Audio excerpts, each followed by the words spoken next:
Good evening, ladies and gentlemen. Welcome back to the 19th hole. We are live on In Between Media.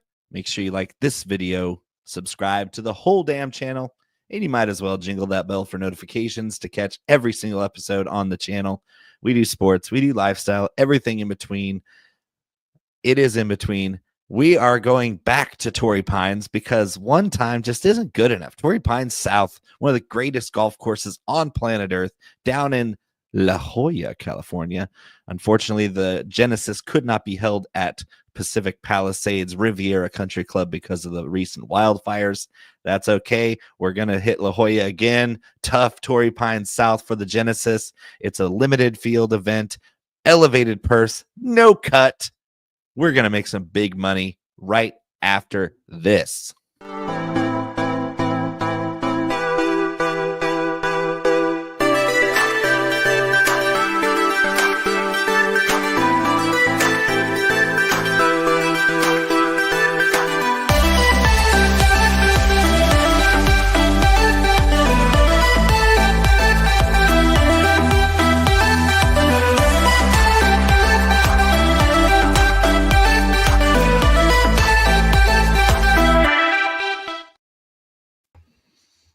Conor Coughlin back in his house. What better day to bring you back on the day Tiger Woods decides he doesn't want to play at Torrey Pines. Well, I get it. His mom just died. So rest in peace again to Mrs. Woods. She's an absolute legend in her own right. Tiger Woods would not be who he is without his powerhouse of a mother.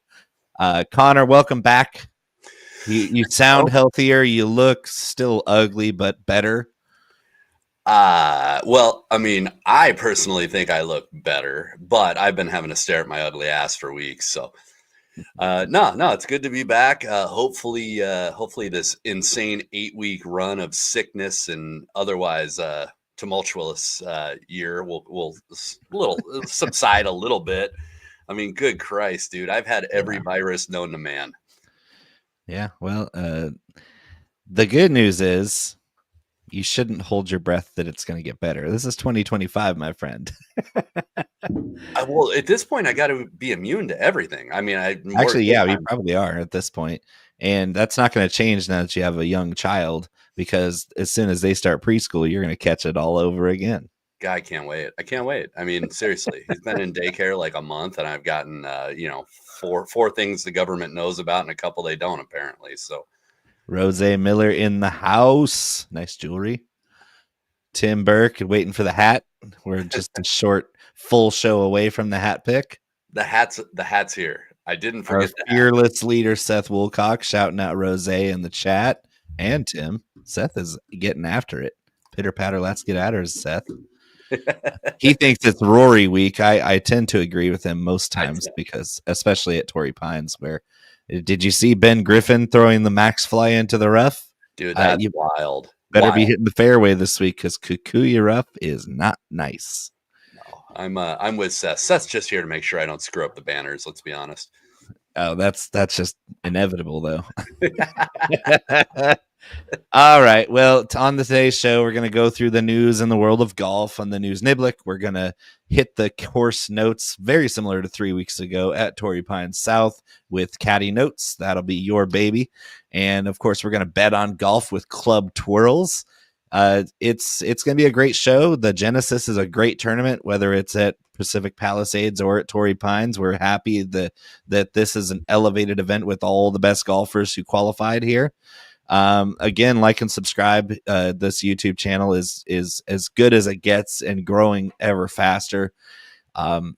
This is we're happy to announce that In Between Media is also hosting Draft Night Out at the Fantasy Football Expo in Canton, Ohio in August, and there's actually going to be a golf tournament in Canton with In Between and such notable celebrities as Conor Coughlin and or Bo McBrayer will be in attendance.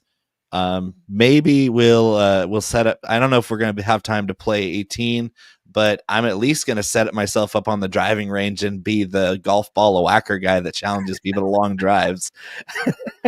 I still think they ought to slap us onto a par 3 and do a celebrity shot. A closest to the pin. Yeah, let's see if he can beat the not pros, but the best looking golf analysts you're ever gonna meet. Yes. Spoiler, you'll beat us. Just pay up. You'll beat us. You'll reap the benefits. I'm gonna bring a Watercast just in case because I'm a little rusty. So that's check out the In Between Media website for the written content. Conor's going to be back on that pretty soon just to give you a little bit more insight. This show is all encompassing. The 19th hole isn't just your favorite drinking show with the hint of golf. We actually know what the hell we're talking about. We're winners every year. I think last year we hit 8 or 9 outrights, each of us, and sometimes we even agreed on who was going to be the outright winner. That's let's jump right into the news, Niblick, right after this.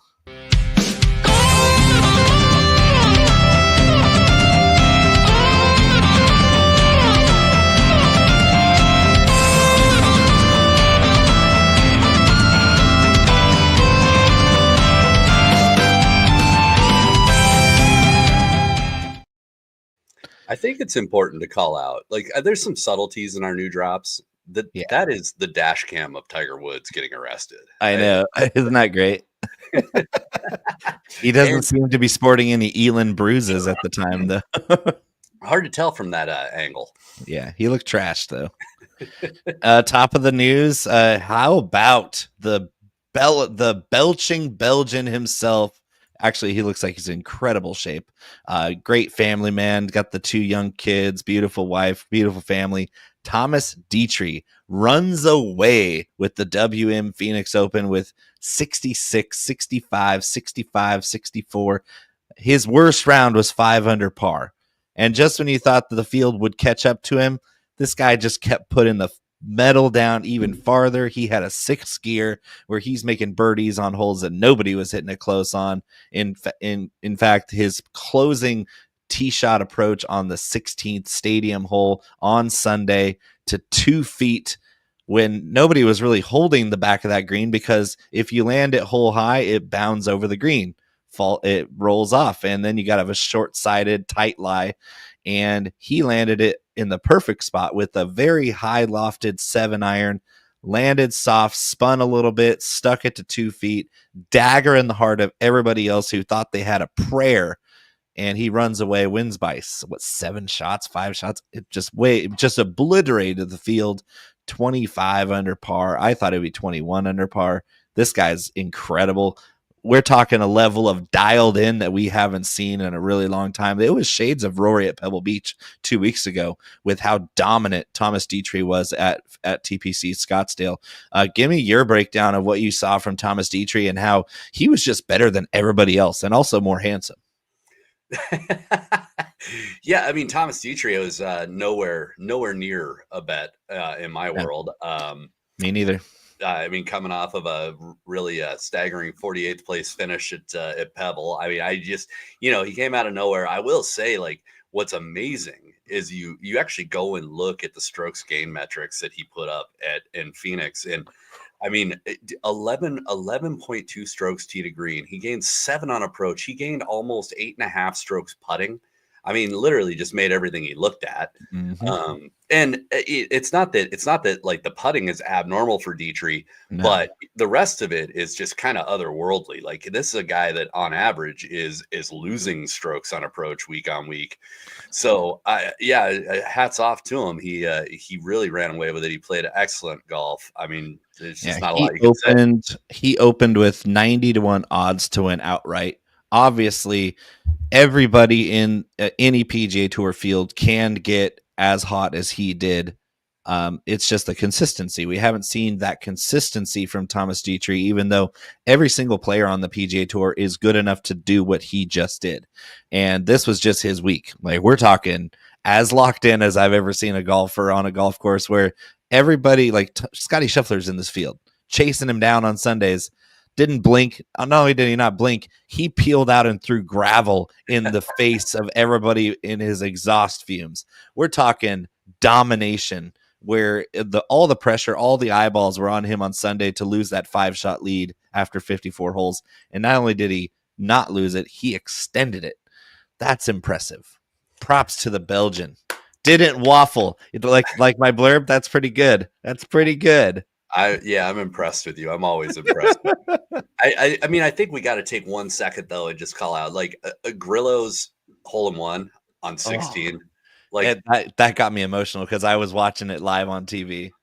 And how many times did that thing go around the cup? I mean, I don't. Three. Yeah. It was a 367, 20, 1080. It was a 1080. Yeah, just wild, dude. Just like that. You probably that's a lot of points in SSX tricky. Let's just say that Tony Hawk Pro Skater 2. That was style points on top of sticking the landing. Yeah, I mean it's rare that you see a 1080 and a lip slide all in one shot. And slam dunking a hole in one on a hole that hasn't seen an ace since 2022. That they put the hole locations in places this last week where if you hit it close to the pin, it was kind of on accident because they would stick it on a ridge or behind in kind of a runoff area like they did on Sunday. On Thursday, it was pretty crazy because Grillo had the perfect number with his pitching wedge with the slight breeze at his back. And even that, it looked like he kind of pushed it a little bit and hung that draw up in the wind a little bit, but it was the perfect number. So even though I think he was trying to be hole high in the middle of the green, it was a really good mishap where the ball didn't draw and it went straight down the cup and, of course, spun around 3 times and dropped. But a slam dunk on that hole is as legendary as it gets. The Emiliano Grillo is not going to have to buy a drink in Scottsdale for the rest of his life. No, hell no. Yeah, I know. And then what else happened? I mean, you had the cool eagle out from JT on 18. Yeah. That was JT had a couple eagle hole outs. Very impressive showing for him. We have high hopes that he's going to be a comeback player this year, back to form. The same cannot be said about Max Homa at this point. Yikes. Ricky Fowler wore camouflage head to toe while he was in attendance for a day of the tournament. So that was he gave us the great shot of him in the bush where you couldn't see him. Eternally a meme. Of course he found a bush off the tee in the first round wearing camo because that's just perfect. And then of course he got sick and withdrew. Like the rest of the tour at this point. Jeez, just seems like I'm following suit with them. So I'm going to start a rumor that it's mononucleosis. They're all just making out after hours, just passing it around. Everybody's got mono. Moving on, we had Live in the Dark. Adrian Meronk, I believe, ran away with that one. I didn't catch much of that at all. Bo, did you get any of the Live in your system this week? I actually did. For the first time ever, I watched more than 5 minutes of Live Golf because I was intrigued with the Riyadh, the nighttime golf, the floodlights, and it was kind of cool because I was kind of hoping John Rahm would come back and take Adrian Meronk down, but the big, tall Pole guy, Polish guy with, what is he, 6'7"? He's a big, tall guy. Had enough to hang on. John Rahm was charging, missed a couple short putts down the stretch, but it was cool to see golf under the lights. There's a couple golf courses and driving ranges here in NorCal that during the summer months will stay open 24 hours and have floodlights on. And it's a really cool experience. And sometimes you can use glow balls, but in their case, they can use regular golf balls because there's enough light on the golf course to follow the ball and find it pretty easily. But it's a really cool idea. NASCAR did that a number of years ago with the Pepsi 400 at Daytona, where the Daytona 500 kicks off the season, and then your last regular season race, or one of the last regular season races, is back at Daytona under the lights. Really cool thing to see. Even Wrigley Field started having night games when they put up lights. It's just something that live sports needs. Golf should join. PGA Tour needs to get on this. Maybe at something even at Torrey Pines or somewhere in Texas, like they do the Texas Swing. The Honda Classic could very easily be under the lights. Even the Waste Management. That would be can you imagine a bunch of drunk ASU students on night golf? I don't know that we need any more gimmicks down there in Phoenix, but yeah, no, they're already putting up stadium seating. They might as well put up some lights. I think a couple of the things like with the Live Under the Lights and the TGL and Yeah. some of the events like the Waste Management. I think what golf fans are saying is that we like this kind of off the wall stuff. We like a little bit more of a party involved in our setting nowadays. There's always going to be the traditionalists, but I think as Even like, but I'm as traditional as it gets. But I also like that it's not pretentious. Like golf itself has to shake the pretentious, stuffy, privatized, like yuppie type of golf, because that's sometimes synonymous with PGA Tour players. They grew up on a country club. Their dad was the club pro. That's across the board. There's quite a few professional golfers that their dad was the club pro, and so they had unlimited free lessons growing up as a junior golfer. And of course, they got these robot swings. I mean, look at JT himself, or Cameron Young. These guys are just like, they're carbon copies of what they learned from a very young age, but it's not like they have a relatable story. You're not looking at Tiger Woods and saying, "Oh yeah, he's just like me." Like some of the guys are like that, but they don't highlight those guys. They want to say, "Oh, he grew up blah blah blah playing golf since he was a toddler." And it's like, I don't care. I actually want to see more of the weekend style like TGL, where you can press bets. You can actually put more pressure in a match play format and say, hey, this is how actual golfers on your Muni courses around the country, around the world, they play golf, betting a little bit of a couple dollars a hole. They press, they do match play, they do skins play. And the PGA Tour has kind of departed from that. Live under the lights, and then your simulator golf with TGL. That's the future of televised golf. Professional golf doesn't need help getting good players. There's always going to be some great players out there, but we as fans, as consumers, need to relate to those players as human beings, because if we're just looking at a bunch of very privileged people who we have nothing in common with, we're not going to tune in. We don't care. No, it's 100% to your point, is the relatability, and I think all these things are good moves for golf as a whole. And I think speaking of things that are good moves for golf as a whole, while we're talking about Live, I mean the announcement that they're going to allow Live players, the best Live players, into the Open and the U.S. Open. Qualifiers, points, actual avenues to earn your way into majors. Yeah, it's a step in the right direction, right? Because like we're long past the point where like Live is this like I guess all that's kind of past us now, and like I don't know, it's a competitive tour. And I don't speak for everybody, but I definitely speak for myself when I say that like I miss some of the guys that are on Live, man. I'm excited. Oh, hell yeah. I'm excited to see them have Give me back John Rahm and DJ and all these guys. There's so many great golfers on Live. It is a competitive tour. It's still a little bit gimmicky, but I mean, it's still some of the greatest golfers in the world went over there, took the money. Can't really fault them. It's just what it is right now until the game merges back together eventually. We kind of have to deal with these two competing tours, but it needs to have, those inroads have to be made. And I think that qualifying system for the US Open and Open Championship is a very huge step forward for the game of golf. So I'm all for it.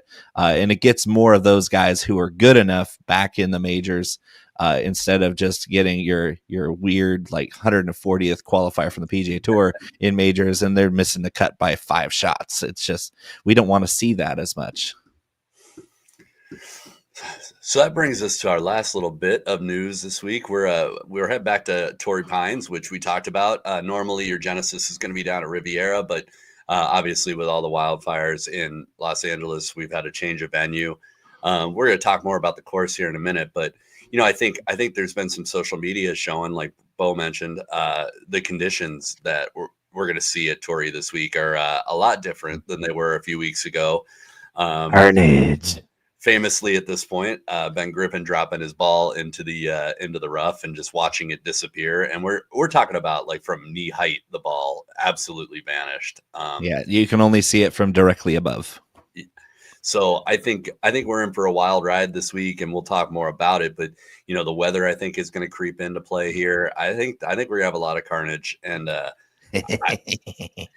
we just saw Torrey Pines that played very tough, and it wasn't as tough as it's going to be this week. So I, for one, am pretty excited about it. I'm sure we've talked about it on other shows, but obviously, the devastation down there in California is too bad, and it's sad to see us have to move away from Riv for the year, but we'll get back. Oh yeah, it's mainly because pretty much every house outside of that one neighborhood where Riviera Country Club is completely gone. It's flattened, so it's really unfortunate. But it's just not feasible to hold a golf tournament in a neighborhood that's completely decimated by fire, like flattened. Lots of people losing their properties, some of them losing their lives. It's just a really sad state of affairs, and it's still too soon. That's Riviera is awesome, but Torrey Pines is awesome too. So I'm glad they moved it to Torrey, because that's a golf course that's major quality. It's exactly what we want to see in an elevated event with this field. I can't wait. Yes. Had to get that one in there. Absolutely facts. I love Carnage. I like playing tough golf courses, and I like watching the best in the world play tough golf courses. And Torrey Pines set up this way, it's going to be tough. Well, without further ado, shall we get moving? Yeah, let's get into the caddy notes, and Conor can wax poetic about Torrey Pines South.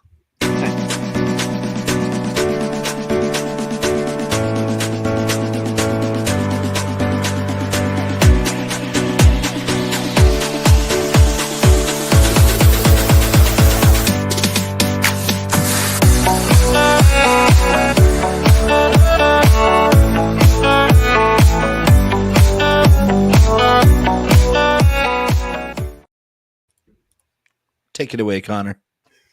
Oh yeah, I will, if I can just figure out how to get my banners going. Look at that! He did it. He did it. Hey, yeah, I'm doing dual roles tonight. Put producer on your resume right now. Boom. Yeah. Who knew I could screw this up too?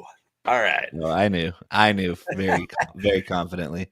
So actually, we were in the news a little bit long. We've talked about Torrey recently, but we'll hit on some high notes with Torrey. We're back at Torrey Pines South in La Jolla, California. It's a par 72, 7,600 plus yards here. I think the max we can stretch it out to is about 77.86, if memory serves right. Yep. Bow hit on it. You got Kikuya rough, which is no joke. It's very, very deep. Spindly rough. Back on Poana. As we've talked about with POA before, the interesting thing about it is the growth patterns throughout the day. The greens will play and break differently as the day wears on. It kind of blooms or blossoms or whatever you want to say. It gets bumpy. Yeah, later in the day. So the greens are always going to be a challenge here. I think what's neat about this is we're going to see this course probably closer to major style conditions. Expect to see a lot of different tees, a lot of different pin stretches. Not to belabor the ball and the rough, but having the rough up to that level, I think we're going to see guys really, really struggling to scramble, catching a lot of flyers, catching nothing but grass on some of these. So I think that's going to be kind of crazy to see that like stark comparison to a couple weeks ago. We did talk about the weather briefly. I think the weather is going to be another kind of oddball deal this week. You got rain in the forecast Thursday and Friday. The Friday, it looks like we've got winds that are going to be sustained from about 10 to 15 miles an hour. I think what's interesting, as we've seen on the West Coast this year, is that can change rapidly and it can deteriorate even more quickly. I wouldn't be surprised to see the winds getting up 15, 20 miles per hour on the gusts. So I think you marry all these things together, and the name of the game here is truly going to be accuracy. We talk a lot about courses being second shot courses. Torrey Pines is probably like one of the more demanding second shot courses. You got to be very strategic about where you're laying these tee shots. Guys with distance and accuracy off the tee have a marked advantage. It truly is, because when you look at the average approach ranges coming from 175 plus, you got guys that are long off the tee, a la Rory McIlroy, that can reduce that by 50 plus yards. That's a big deal. So definitely something to look at as we get into the players we're targeting. But I would say name of the game, distance and accuracy. I think you can overcome some putting inadequacies here, given the fact that it's a very challenging place to putt at. And so if you're looking at anything on the putting side, it would be really guys that can avoid 3 putts. I wouldn't necessarily say that you've got to just be slaying the putter all week, but you definitely got to make your hay where you can. You cannot give strokes back here. I changed my approach this week from birdies and bunches to bogey avoidance. I'm really looking more at guys that don't give them back. You're not going to see a ton of birdies, so look for the guys that don't give it back. Yeah, scrambling is difficult here because you're going to be scrambling from the tee box. Like if you miss the fairways here, fairway scrambling here is absolutely nasty. You miss these fairways. They are narrow fairways. It's a long golf course. There's going to be a lot of drivers off the tee, regardless of how long they are off the tee. Name of the game, find the fairway. If you don't find the fairway here, you're pretty much going to make a bogey at best. And then even if you're in the fairway, you're looking at 175 plus. Yeah. I'm the younger, more handsome version. But 175, 200 plus approach distances, whether you're in the fairway or not, that's a big deal because these Poa annua greens are not slow, and we might get some softer conditions with the rain early in the week. However, these greens are still pretty tough, and Poa annua is no joke. We do have Poa annua specialists. Yeah, no, I was just saying, you just hit on it. they are, but I don't know that it'll be relevant with the rain and the forecast. They might get some relief because of the rain softening the greens. I don't know if they can make them any faster than they were for the farmers, but they definitely grew the rough out an extra half inch, and they're going to move some tee boxes around. It's going to be a challenge. I think we're looking at 10 to 15 under par, no cut. So all 80 guys are going to get a shot at 4 rounds of golf here. I just don't expect the scoring to be very strong at all. And if it does come to pass that somebody breaks out and has an amazing week, I'm going to guess it's somebody who's a great off the tee player. Yeah, I could see it being the opposite of that. Just somebody who just gets lightning hot with with their approach game. You know, one of the shorter guys could. I think about, you know, even Colin Morikawa not being the shortest, but we've seen Colin get just ridiculous with long irons at times. He's so good at that. So I mean, I wouldn't rule out some of the guys that aren't notoriously long off the tee, but yeah, you're gonna accuracy. You're gonna have to have an otherworldly iron week if you're not long off the tee. I mean, you're just gonna have to literally be able to play every single iron in your bag and play it to pinpoint accuracy. That sounds like Colin too. It does, doesn't it? Just a little bit. It does. All right. Well, with all of that said, let's bet on some golf, Connor. I love that. Let's hit the club twirls and show everybody how great our golf swings are and used to be.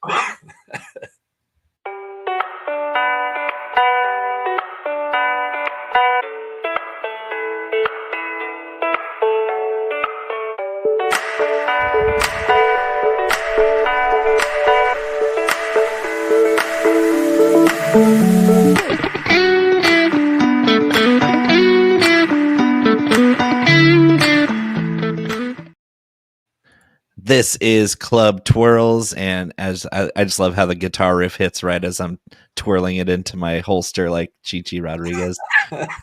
I gotta get one, either slow mine down more or get one that you can actually see my swing. By the time you know I'm swinging, it's done. Yeah, he's got the choppy Lee Trevino swing. That ball works. Finds the fairway at a long distance. Yeah, mine's a long distance, but it doesn't find the fairway.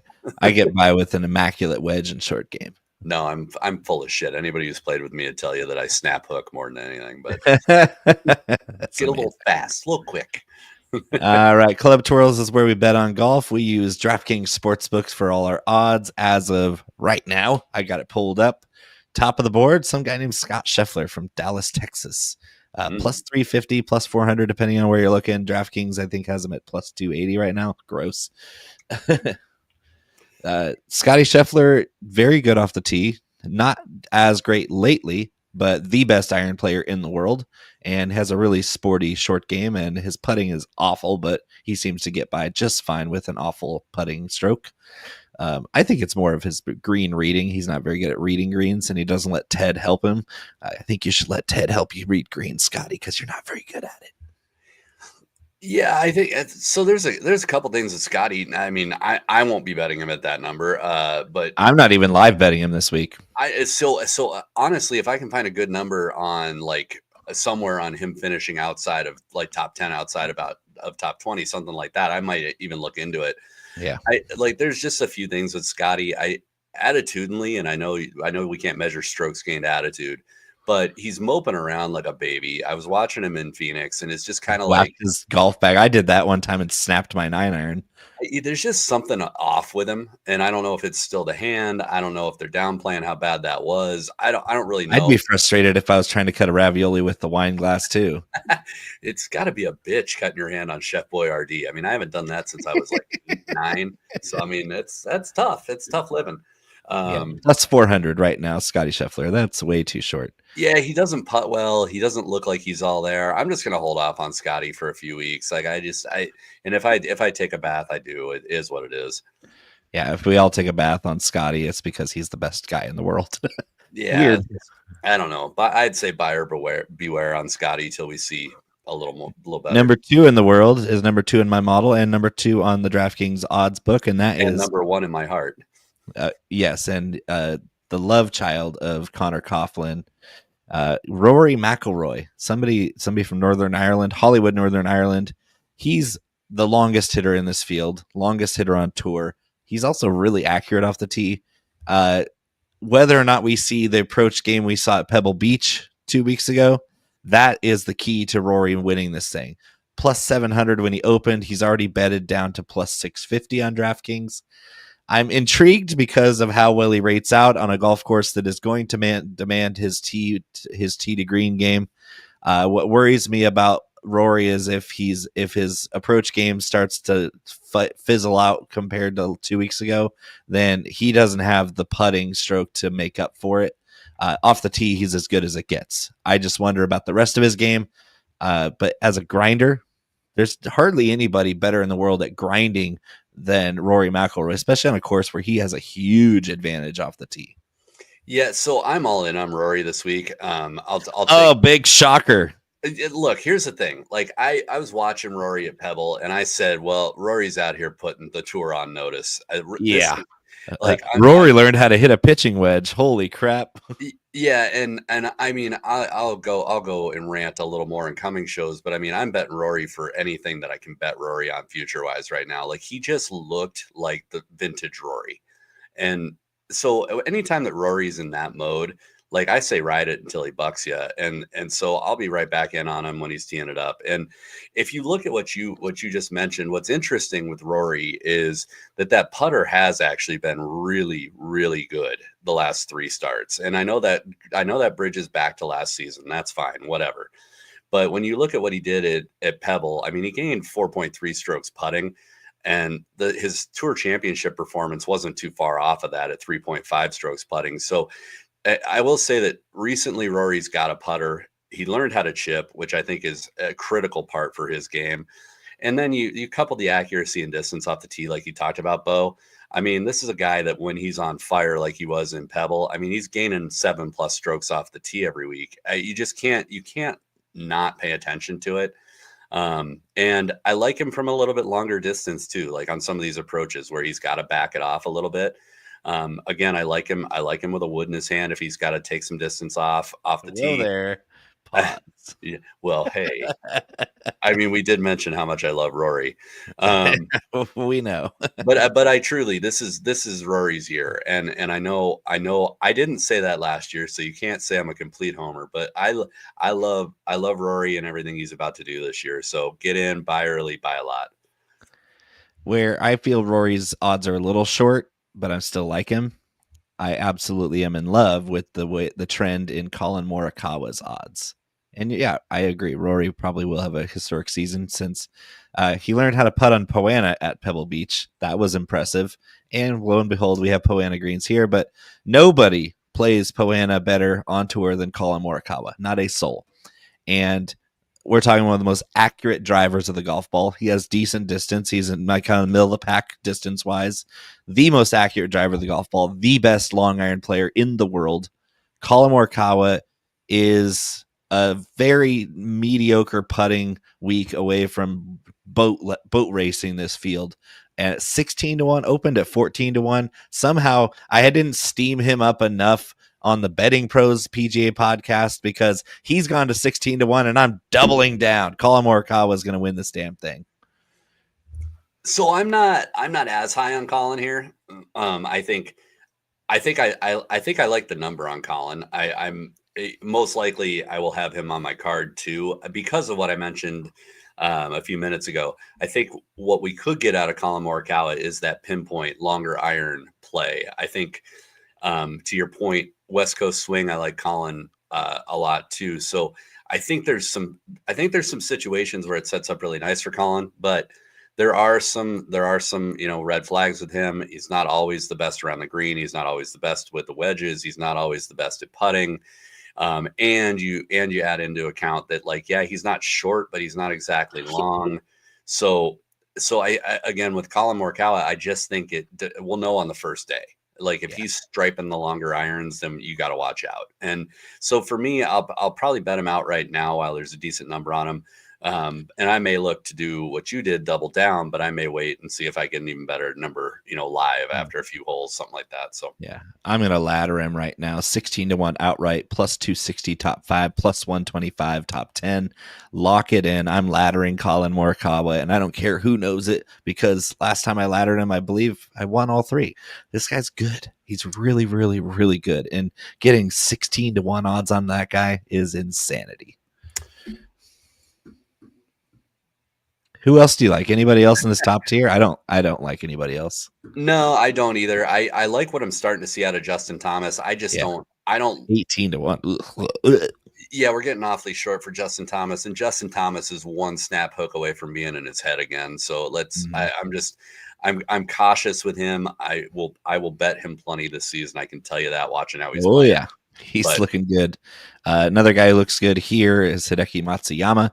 22-1 right now. That's an interesting line that I might get a piece of because, again, long iron play. I worry about Hideki's short game here, especially with the rough growing out even longer. This Hideki's a great scrambler around the greens, but he's not a good putter. And he's even worse on the Poana surfaces traditionally. I just don't know if we can hold up in this type of a field with as strong of a field as it is. Hideki's great where he's the favorite, but I don't think he's good as your next tier option. Yeah, and there's some things with Hideki too that sometimes worry me, especially when it gets windier. High ball flight. Very high ball flight. Now, historically, he still manages to play well in windy conditions, but it just never sits well with me that I feel like it's one of those deals where you're kind of setting yourself up, right? Like he plays well despite the ball flight. But having that ball flight and knowing he has that ball flight, I have a hard time buying him sometimes in situations like this. So I'm probably a pass. I think 22 is actually a decent number for how good Hideki Matsuyama is. But I think I'm going to take a pass on him. And if I lose, I lose. I'm conflicted because how much we both love Ludwig Oberg. 25-1 is a great number for him, but he's just now getting better, just like Conor. Conor, you're the one that gave him whatever virus you had. I am patient zero. You need to answer for almost killing our favorite Swedish superstar. The prettiest man on tour. I was just jealous. Yeah. I just had to get rid of the best golf swing on tour, the most handsome guy on tour. Any interest in Ludwig at 25-1? Because if he's healthy, this golf course is tailor-made for him. Yeah, I think we've said it before with him. He's, I think, in a lot of ways course proof. There's a couple of red flags for me. Not too concerned about the health piece. They said he's been out there for a couple of days practicing, so I think he's probably fine, good to go. I just the putting does scare me with him. He's 50th in this field, and it's a short field and 3 putt avoidance. And I think that's his putting's not great. He's like mini Scotty. Yeah, and on top of that, this is a historically kind of a tricky surface for him. So again, I don't think he's going to give away the farm with his putting, but I just don't think he's going to. I don't think he's going to putt well enough to win. So I like him a little more as a DFS play. I think we may get a little lower rostership given coming off the sickness and stuff. So I think I'll gamble with him in DFS. I don't think I'm going to be betting him in the outright.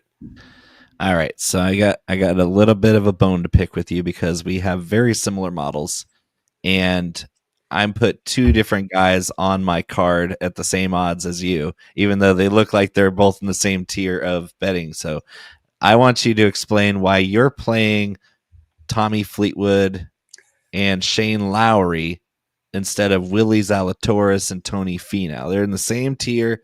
They're both very high. They're all very high on both of our models. Where did you draw the line and why? So bias aside, Tony Finau to me, again, he's another guy. Like he can make you eat your words on the first day of the tournament, but he can also validate everything you were worried about on the first day of the He's tournament got a too. really good history here.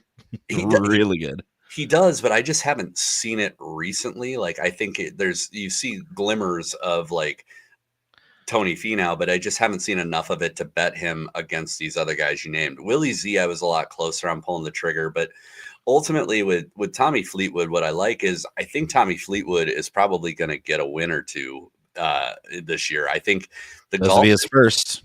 I think the golf that he's playing is like so overlooked and so underrated because he never wins. And I think that's the big thing. And we talk a ton about that on this show, specifically guys that just are overlooked or are playing like shit because they're not winning. And it's just, if you look at Tommy Fleetwood, it is specifically around events like this that are going to be a little bit more difficult, are going to be a little worse conditions. These are the types of scenarios that Tommy Fleetwood actually has the potential to win because it's not an all-out scoring fest. He's a grinder, that's for sure. And on top of that, when you look at his putting metrics, his best putting surface, hands down, is POA. So if you're gonna see Tommy Fleetwood snag his first win, why couldn't it be here where he's in good form? His off the tee game actually has been pretty stellar. He's gaining almost 3 strokes on average last 5 starts. His approach game has been really nice. And at Pebble, he gained almost 4.5 strokes in that regard. And then you couple in the fact that we know the weather's not going to be awesome. We know the course is going to be super tough. This just seems like a really good spot to snag some Tommy Fleetwood. So that's why I went that way. And then with Shane Lowry, again, Shane Lowry's just in great form. We just watched what he did a couple weeks back.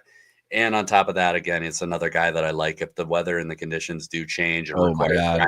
If it's gonna be wet and windy, Shane Lowry goes to the top. Yeah, so which is why I forecasted the Irish trio for Pebble Beach and paid handsomely betting on all Irishmen at Pebble Beach. I didn't know if you got that comment, but I love that one. Yeah. Rose's taking over the chat. We love you for that. Catching Cash also jumping in here. Travis D is going to sucker bet Sung JM, even though he's another guy who never wins anything. A guy that you didn't mention in here, but I really, really like this week, and I know I'm not alone. He's kind of an industry darling this week, but I do think it's worth calling out that Taylor Pendrith actually is the right type of golfer for this course. Long off the tee, gains a lot of strokes off the tee. He is great on approach. As a matter of fact, I think he rated out number 7 or number 8 in overall approach for me. Number 7 in overall approach for me. And then the other thing that I really liked about Taylor Pendrith is he is number 1 in this field for par 5 and long par 4 scoring, which are really your only scoring opportunities here. The rest of the course is really more about mitigating, giving it back. So those scoring opportunities on the longer par 4s and the par 5s are Taylor Pendrith's wheelhouse. Mm-hmm. So I think you're just pandering to the Canadian fans of our show. Hey, I got to get one Canadian in per week, but legitimately, I think Taylor Pendrith, it makes a ton of sense here. I'm not going to bang the drum for him very often, but this does make a ton of sense. So at 40-1, I'll have a little bit of Taylor Pendrith love. Yeah, so I have Pendrith at 12th in my model, very strong. Another guy is Finau at 7th in my model, Zalatoris at 6th, Lowry at 5th, all these same guys. I'm with you on Pendrith. The only thing that worries me is a long approach, 200 plus. He's 69th in this field. So if he does get on some of these holes where he's hitting long irons, not the greatest at that, but everything else is solid with him. Really underrated player, Taylor Pendrith. This guy can score in tough conditions, and that is really going to help on this in this week. Going down the board, let's see. I didn't talk about Willie Z enough. One of the best iron players, born in NorCal. Shout out. Obviously grew up in Texas, but this is a golf course that has treated him well over the years, and it's because his iron play is so good. This guy is so good from tee to green. Obviously, his putting has been much improved. His short game's always been okay. It's can he put himself in enough scoring opportunities and also avoid the big number? Since his back surgery, one thing he hasn't quite figured out is how to avoid the bogeys and double bogeys. But he definitely has the firepower to hang with anybody in this field if he's clicking. So I do like the odds on Willie Z 45-1. Hell yes. Because if we think JT is going to be back this year, I think Willie Z is every bit as back this year as JT. Even more back than Patrick Cantlay, who's obviously another horse for this course. It's these West Coast swing guys. It's the correlation with California golf courses is so strong. Poana putting specialist, by far the best surface for Willie Z is Poana. This dude just somehow learns how to putt when it's bumpy and irregular. who could thunk it? Not going to get much fight from me, man. I'm pretty excited for Willie Z this season. Me too. I'm probably going to take a pass on him this week. There's only so much money you can put into betting each week, and he's just a little outside of where I want to see him in my modeling. But plenty of Willie Z for me this season. You did talk me into a top 10 bet on Tommy Fleetwood, because that's as much as I'm willing to do. Plus 250, by the way. If you're looking to get the inevitable Tommy Fleetwood in contention but can't close it out, top 10 finish, plus 250, that's your money right there. I think there's potential you're eating those words next week. I hope he does win, because then I can shut up about he never wins anything. That's about all I got in the mid, man. I don't have a super deep card this week. Me neither. We can move. Let's jump down to the long shots. It's a short field, the 80 men, no cut, but everybody's kind of in play. You had to qualify to get into this tournament to begin with. Tiger Woods withdrew. We're gonna have an alternate put in there. Cam Davis for me is playing really good golf. We talked about Taylor Pendrith playing sneaky good golf. West Coast swing, Cameron Davis, the Aussie, big, tall, lanky Aussie, long hitter, great iron player, and a spectacular short game. And nobody's talking about Cam Davis. Why are we not talking about Cam Davis? He's out here going off at 90-1. 90-1 for Cam Davis, and the guy's a threat to win just about every week on the West Coast swing. Yeah, my apprehensions with Cam Davis are just it's the accuracy piece. That's all. I'm with you. Like, when he puts it all together, Cam Davis is super dangerous. Yeah. So it definitely would not surprise me in the least to see him pop off. I just, when I look at the body of work stuff, when you look at 36, 48 rounds back, it's just that accuracy is just not there. And so you're truly gambling at 90-1, which is fine. It's 90-1, right? Like, if he hits, that's an awesome payday, and I believe that's the meaning of the show, is gambling. I mean, so it's worth it, right? To on gambling that maybe he puts it all together this week, and if he does, he 100% can compete and win, to your point. So yes. I don't hate Cam Davis at 90-1. I think for me, kind of in that range, I am in love with Gary Woodland this week for 110-1. G-Dub, let's get it. So my theory on Gary Woodland is we are very, very close to seeing vintage mid to 2010s. Yep. Pre-brain surgery. And West Coast swing, Poana specialist, long iron specialist. Bomb it down there, Gary. Let's go. Gary is really good on POA. He's really good in the West Coast typically. He's really good in bad weather. He's really good in wind. He's from Kansas. Where did that come from? And when you look at Gary Woodland, why I say we are dangerously close to getting Gary Woodland back, and we're not going to have triple-digit odds on Gary Woodland much longer. If you look at what he's done since he came back, he is literally systematically improving in every metric every time. And so if that trend continues here, we're going to see a week where Gary Woodland probably is somewhere in the neighborhood of 3.5 to 4 strokes gained off the tee, probably somewhere in the neighborhood of 4.5 to 5 strokes gained on approach, and Love to see it. probably for the first time in the really since his comeback here, I think we could see a Gary Woodland week where he puts that putter to good use, and we get even a stroke and a half, which would be 3 times where Huge he's for at him. right now. Huge for him. And if all those things happen, He wins. Gary Woodland is there. If he doesn't win, he's top 5. So I mean, I like betting Gary Woodland outright, the top 5, top 10.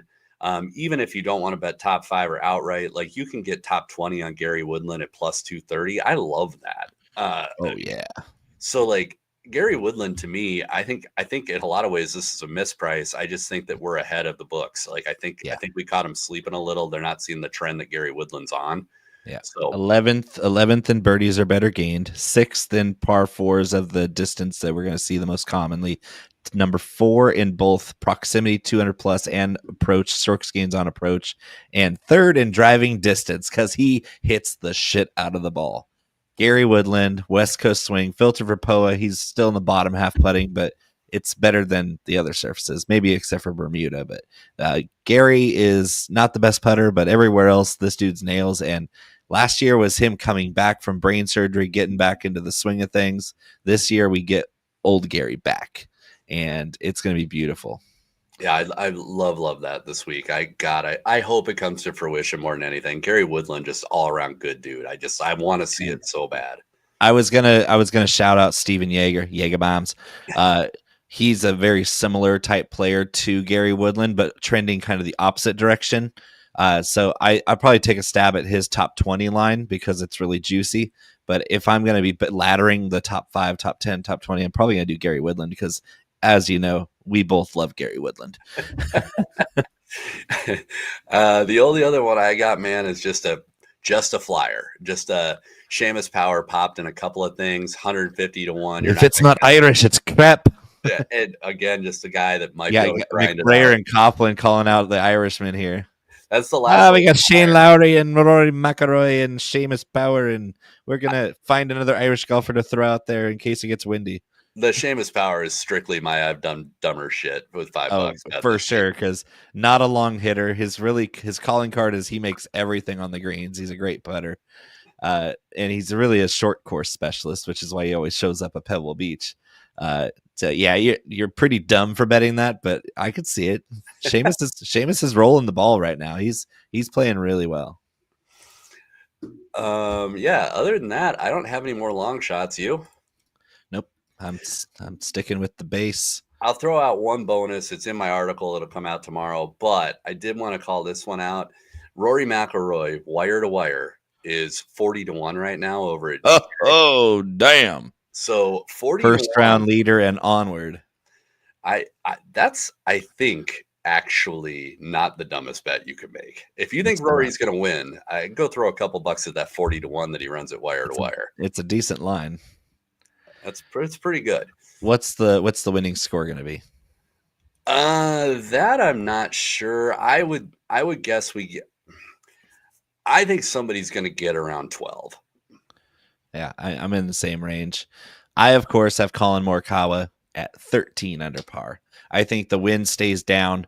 The rain softens things up, which puts a huge advantage to his long iron game. Because if it's wet, the longer hitters have an advantage off the tee, but then everybody's playing those 200 plus approaches with the softer fairways. And of course, I'm going to bet on the guy who's going to find those more fairways. And he's obviously just as good as it gets with a long iron in his hand. I think he's going to see some pretty favorable scoring with his skill set. So 13 under par, Colin Morikawa. Let's do it for the brand. I'm gonna be right there with you, 12 or 13. But I think we see Rory go 2 for 2 in starts. Tee it up twice, win twice. Hey, I'm here for it. That's pretty awesome. So that would be great because he needs to win the Masters and to complete the career Grand Slam. And if he's rolling like he slayed we didn't know if he could play Pebble Beach very well. We definitely know that he can't play Augusta National as well as the other major venues. If he wins at Pebble, He's got a chance to win at Torrey. He's got a chance to win at Augusta. He definitely has a chance at the PGA Championship at Quill Hollow because that's Rory's stomping grounds. I'm telling you, man, it's coming up all Rory this year. You just Cash was in the chat saying that Rory's gonna have a historic season. I could see it. It's not like he's a top 2 golfer in the world right now or anything. All right, Tim. The hat is here. For all the people trying to avoid skin cancer, wear a hat, put on your sunscreen. Yeah, and of course, the Irish are hosting the Open Championship at Royal Portrush. Man, could we see the Tiger Slam? Oof, the hat is not great this week. It's a high number. It has selected number 68. Oh, it's not even the nice number. Nice. Oh, yeah, this is not good at all. Sahith Theegala for me. Gross. Yeah. For the guy that can't find fairways with this rough. Ooh. My guy maybe has a better outlook than Sahith because I think he keeps a better grinder mentality, but I'm not confident at all. Davis Thompson. I don't hate that one. No, he's a conservative player, so if he can find fairways, he'll be fine. He can't miss the cut this week. He might finish DFL, but that's true. I'll leave that to Theegala because the guy that can't, like, if Jordan Spieth, I'm not playing Jordan Spieth to say there's no chance. Like, as lovely as it was to see Jordan Spieth play great golf again last week, he has none chance at Torrey Pines. Dude, there's 72 guys in the field. How is Sahith Theegala 73rd for putting on Boa? Because they had all 80, even the guys that withdrew already. 73rd. Oh no. He's 81st on off the tee. Ooh, I feel for you, Hat. Yeah, let's see. Where did I have Theegala? Theegala on my first page. I gotta see where he ended up because that's interesting now. Sahith Theegala. Oh yeah, he's way down there. Jesus. Theegala. Everybody probably not a good hat week, but we've been surprised before. The hat has really surprised us once. I think the hat got an outright last year. I'm pretty sure. So Theegala 39th in my model because he's 5th in putting on Poana, obviously a California kid, and number 1 at 200 plus proximity and number 10 scrambling. Yeah, he does have a great short game. Can't putt to he putts on Poana really well. Number 10 in scrambling, that's impressive. So, well, maybe Theegala's got a little under his hat. I don't know how you ran your model, but we digress. I got the Poana filter on. I thought I did too. Anyways, tune in next week when we announce that Sahith Theegala finished 72nd. That's not great. Not great, Bob. It would have made the cut in Phoenix, but next week is the Mexico Open at Vidanta, 1 year away from our huge win on Jake Knapp last year. You're welcome. Huge moneymaker last year. We're going to hit it again next week, and we're going to hit this week, obviously, because we're great at our jobs. We do win money. We do it all the time. From Conor Coughlin, I, of course, am Bo McBrayer, the Irish duo of drinkers who like to golf sometimes. We might start drinking again on the show. I'm almost healthy. Yeah, and I got a lot of bourbon kind of getting dusty in my cupboard, so it's not that I can't or won't, it's just that I haven't, and so it's coming soon. Maybe. You usually drive me to drink, Connor. That's cute. Oh, all right. Let's get out of here. Let the kids go eat their dinner. Join us next week. Good to be back. Gotta find the right drop again. See, they moved it again. It's way down here. Where'd it go? Where did it go? I have no idea. It's all the way at the bottom.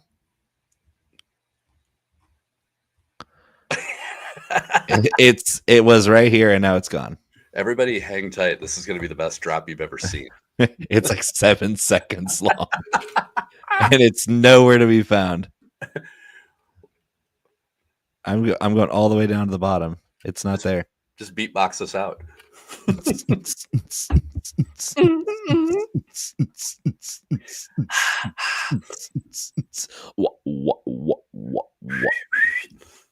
Yeah, it's gone. No idea. End stream. I'm gonna hit the old one because I know where that is.